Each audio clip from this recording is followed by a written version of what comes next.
Cockroach Janata ಪಾರ್ಟಿಯ ಪ್ರತಿಭಟನೆ ಸಫಲಗೊಂಡಿದೆ. ಧರ್ಮೇಂದ್ರ ಪ್ರಧಾನ್ ತಮ್ಮ ಸಚಿವ ಸ್ಥಾನಕ್ಕೆ ರಾಜೀನಾಮೆ ನೀಡಿದ್ದಾರೆ.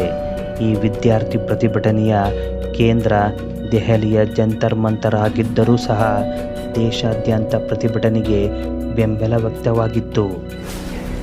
ಬಾಲಿವುಡ್ನ ಹಲವಾರು ಸೆಲೆಬ್ರಿಟಿಗಳು ಮಕ್ಕಳ ಪರ ನಿಂತಿದ್ದರು. ದಕ್ಷಿಣ ಭಾರತದ ಚಿತ್ರರಂಗದ ಸದಸ್ಯರು ಸಹ ವಿದ್ಯಾರ್ಥಿಗಳಿಗೆ ಬೆಂಬಲಿಸಿದ್ದರು. ಸಿಜೆಪಿಯ ಪ್ರತಿಭಟನೆಗೆ ಬೆಂಬಲ ವ್ಯಕ್ತಪಡಿಸಿದ್ದ ದಕ್ಷಿಣ ಭಾರತದ ನಟ ನಟಿಯರ ಪಟ್ಟಿ ಇಲ್ಲಿದೆ. ನಟ ಪ್ರಕಾಶ್ ರೈ ಹಾಗೂ ಕಿಶೋರ್ ಅವರು ಈ ಪ್ರತಿಭಟನೆಯ ಆರಂಭದಿಂದಲೂ ವಿದ್ಯಾರ್ಥಿಗಳ ಪರವಾಗಿ ನಿಂತಿದ್ದರು. ನಟ ಪ್ರಕಾಶ್ ರೈ ಅವರು ಖುದ್ದು ದೆಹಲಿಗೆ ಹೋಗಿ ಉಪವಾಸ ನಿರತ ಸೋನಮ್ ವಾಂಗ್ಚುಕ್ ಅವರನ್ನು ಭೇಟಿ ಮಾಡಿದರು.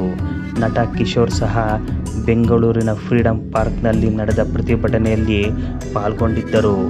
ಸತತವಾಗಿ ವಿಡಿಯೋಗಳನ್ನು ಹಂಚಿಕೊಳ್ಳುವ ಮೂಲಕ ವಿದ್ಯಾರ್ಥಿಗಳಿಗೆ ಬೆಂಬಲ ವ್ಯಕ್ತಪಡಿಸಿದ್ದರು.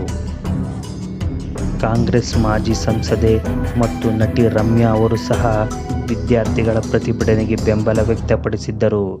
ಪ್ರತಿಭಟನೆಯ ಹಲವಾರು ವಿಡಿಯೋಗಳನ್ನು ಅವರು ಸಾಮಾಜಿಕ ಜಾಲತಾಣದಲ್ಲಿ ಹಂಚಿಕೊಂಡಿದ್ದರು. ನಟ ಯುವರಾಜ್ ಕುಮಾರ್ ಸಹ ವಿದ್ಯಾರ್ಥಿಗಳ ಪರವಾಗಿ ಪೋಸ್ಟ್ ಹಂಚಿಕೊಂಡಿದ್ದರು.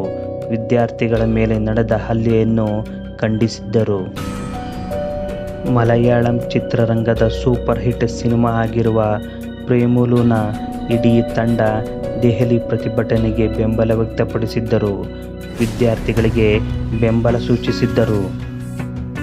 ತಮಿಳುನಾಡಿನಲ್ಲಿ ಕೆಲ ಸಿನಿಮಾ ನಿರ್ದೇಶಕರು, ನಟರುಗಳು ಬೀದಿಗಿಳಿದು ಪ್ರತಿಭಟನೆ ಮಾಡಿದರು. ವಿದ್ಯಾರ್ಥಿಗಳ ಮೇಲೆ ಹಲ್ಲೆ ಖಂಡಿಸಿ ನಿರ್ದೇಶಕ ವೆಟ್ರಿಮಾರನ್, ಪಾ ರಂಜಿತ್, ಮಿಸ್ಕಿನ್, ನಟಿ ಆಂಡ್ರೆಯಾ ಅವರುಗಳು ಬೀದಿಗಿಳಿದು ಪ್ರತಿಭಟನೆ ನಡೆಸಿದರು. ನಟಿ ಜ್ಯೋತಿಕಾ ಮತ್ತು ಸೂರ್ಯ ಜೋಡಿ ಸಹ ವಿದ್ಯಾರ್ಥಿಗಳ ಹೋರಾಟಕ್ಕೆ ಬೆಂಬಲ ಸೂಚಿಸಿದರು.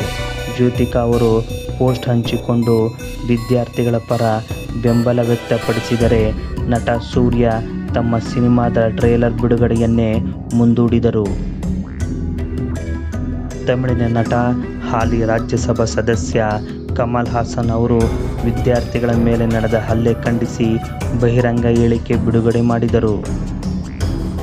ಮಕ್ಕಳನ್ನು ಬ್ಯಾರಿಕೇಡ್ ಮತ್ತು ಬಂದೂಕುಗಳಿಂದ ಎದುರಿಸಲಾಗುತ್ತಿದೆ ಎಂದು ಆರೋಪ ಮಾಡಿದ್ದರು. ಮಮ್ಮೂಟಿ ಸಹ ತೀವ್ರ ದುಃಖ ವ್ಯಕ್ತಪಡಿಸಿ ಮಕ್ಕಳ ಮಾತು ಕೇಳಿ ಅವರನ್ನು ಕಾಪಾಡಿ ಎಂದು ಕೇಂದ್ರಕ್ಕೆ ಮನವಿ ಮಾಡಿದ್ದರು. ಮಲಯಾಳಂ ಸ್ಟಾರ್ ನಟರಾದ ದುಲ್ಕರ್ ಸಲ್ಮಾನ್ ಮತ್ತು ಟೊವಿನೋ ಥಾಮಸ್ ಅವರುಗಳು ಸಹ ದೆಹಲಿ ಪ್ರತಿಭಟನೆ ಮತ್ತು ಅಲ್ಲಿ ನಡೆದ ವಿದ್ಯಾರ್ಥಿಗಳ ಮೇಲಿನ ಹಲ್ಲೆಗೆ ಪ್ರತಿಕ್ರಿಯೆ ನೀಡಿದ್ದರು. ಘಟನೆಯನ್ನು ತೀವ್ರವಾಗಿ ಖಂಡಿಸಿದ್ದರು. ಕನ್ನಡದ ಮಿಲನ, ಪೃಥ್ವಿ ಸೇರಿದಂತೆ ಇನ್ನೂ ಕೆಲವು ಸಿನಿಮಾಗಳಲ್ಲಿ ನಟಿಸಿರುವ ಪಾರ್ವತಿ ಮೆನನ್ ಮತ್ತು ಬಹುಭಾಷಾ ನಟಿ ರೇವತಿ ಅವರು ಸಹ ವಿದ್ಯಾರ್ಥಿಗಳ ಮೇಲೆ ನಡೆದ ಹಲ್ಲೆಯನ್ನು ತೀವ್ರವಾಗಿ ಖಂಡಿಸಿದ್ದು, ಪ್ರಧಾನ್ ರಾಜೀನಾಮೆಗೆ ಒತ್ತಾಯಿಸಿದ್ದರು.